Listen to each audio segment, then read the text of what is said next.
let's go into 2015 with Patchwork. The summary for this film, a bombastic throwback horror comedy that follows three young women who go out partying one night and find themselves Frankensteined together in one body. Now they must put aside their differences so they can find out who did this and exact revenge. Directed by Tyler MacIntyre and written by Tyler MacIntyre and Chris Lee. They both worked on 2017's Tragedy Girls. Do you have any additional? I couldn't find a tagline. It's distributed by the Orchard and released on DVD 2017. I think that I saw the tagline was some assembly required. It says it on the poster. Oh, yeah.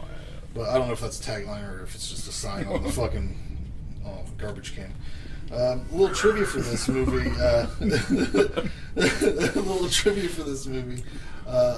There's a reference to a basketball team called Pistol Shrimps. If anybody listens to Pistol Shrimps radio, there's probably nobody that does, but the one girl that the roommate wears the Pistol Shrimps basketball jersey. She's like, my roommate's crazy. That's a podcast that I listen to, and I gave points for that because it's a deep cut reference to something in my realm that no one else knows. But Maria Blasucci and Amanda Lund are both on that basketball team. So yeah, it's amusing to see this shambles of a woman struggle to move around. I liked it a lot. It was amusing to me, like the same sort of thing from like that dude from Men in Black that's having a hard time, Vincent D'Onofrio. I really enjoyed that. I thought the whole movie's idea was original. The way that they showed you the three women talking to each other and then the twist at the end. I thought the whole thing was original. I don't know if you guys have seen a movie that's like this. Yeah, it's very, very similar to Frankenhooker. Oh, okay. I don't know if you've seen that. A long time ago. But did they deal as much with multiple personalities? Well, you didn't get you didn't get them like separated like three. Right. It just felt a lot like that. I love the score so much to where I looked up the composer. His name's Russ Howard III. He worked on Hobo with a Shotgun. That was his most notable thing, but he's done a million things. But it pointed me to find... He also did work on Gremlins Recall. Did you watch that? I put it in the group. Huh. No, I was seeing it. No, I didn't get to it. It's like a 10-minute long Gremlins short. I thought it was fun. He did it? This guy did it? The composer did music on it, and it popped up, and I was like, what the fuck?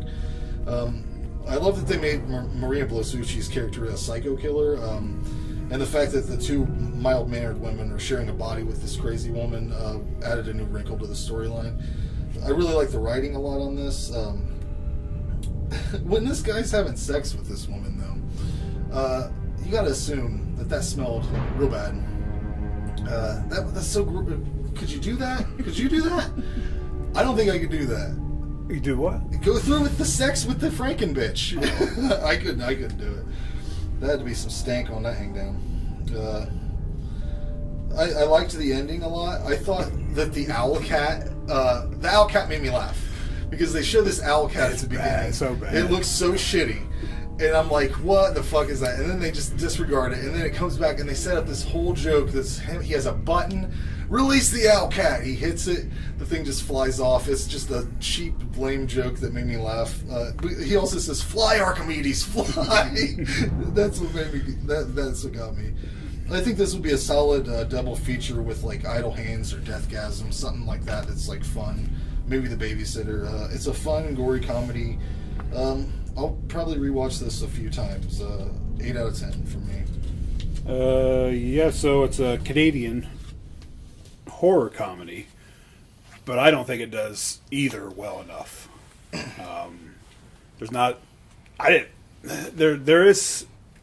There's a good amount of gore, but it never really feels like a horror.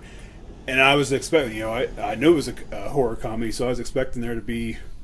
I'd expect to laugh a few times. I never really did. That big weird finger didn't get you a couple times when she puts it in his mouth and she breaks it up. I don't know. I don't know. It didn't do much for me. The acting was okay, but I didn't care for the characters of the three girls when they're separate. Yeah, I didn't really like that. It just felt it felt weird to me. I like the monster they created her walking around like it. Give me more of that and less of them separate and normal. It's shot well, looks really good. I was very surprised on the production of it. Everything, it's well produced. It's entertaining, but I think this I'm using the glass of water on this. It's something to watch. I don't really recommend it, but it's not. It's not what you want to do. It's not. No, I'm saying I'm not going to say watch this movie, but I'm not going to say to avoid it. I have a 6 here, but I don't think it's supposed to be a 6. I think we're a 5 on this one. But I buy 5s, so if I out and about and I see this for a couple bucks, it's good enough for me to pick up for that. So I'm going with a 5. Going with a 5. I was worried starting off once they broke off into the 3 women and the gaggling and yapping. Yeah, it was too much of like a an girl hour and movie. a half of this. I felt like I was watching I'm going to a have to chick stop flick. it. But once they stayed away from that a little bit and leaned more on the creature itself, with the kills once they started, it got better. I kind of laugh. I don't interrupt you. I do that from time I'm to time. polite. I don't. I did no. Well, I want to say I did. my lesson. I think I did laugh a couple of times where the guy's has the girl in the bed. He's like talking to her. I think I did laugh a couple of times at him. But that finger was awful. That's the thing I kept And he asking. was What enjoying body it. did that come off of? Because it wasn't any of those. That was like a dude's finger. Oh, it's bigger than I think any of ours. like a very large. It was almost big a toe. toe. Yeah, Like it's like- Fish's big toe. All right, go ahead. But I think there was plenty of kills, but I think more gore was what I was looking for. I mean, it was a little like at the end scene, like where guts and stuff. But The individual kills throughout. she goes off They in see that the act, frat but house. there wasn't enough. It should have been blood. Yeah. Like she It should should have have been tearing looked like people up. Redwood. They should have caught. They should have got that company. I thought the one dude and 3 chicks was kind of cool, other than the stench. Oh, It could have been nice for a guy, but Well, she and went to then town, or it went I to town. I don't know. I kind of lost my mind when I realized Madeline was in on it. that was Me a- personally, I didn't see it coming. Yeah, I didn't see. And then when you see coming the either. body parts in her fridge and all that, I'm like, this chick is Oh yeah, it was, psycho. Well, the thing I thought was happening was I thought that was like a delusion. You know how sometimes it would be the zombie Frankenstein woman, but they would show like one of the women that was like taking over the body, like whenever she's laying down next. I to think there is some issues there too. Yeah. I can't remember what it was, but I was like, wait a minute now. If she's doing this, and how's this person doing this? Because they're doing things all. like their doing own things, individual things. yeah. So what are the other ones doing? Just hanging out? I don't know. Yeah. I ended up giving it a 6. Yeah, it's I enjoyed it, but here's the next 2 we have here are real dynamite. So. I think I probably would have made it a 7 had it not been for that owl. You didn't do any 1-star reviews?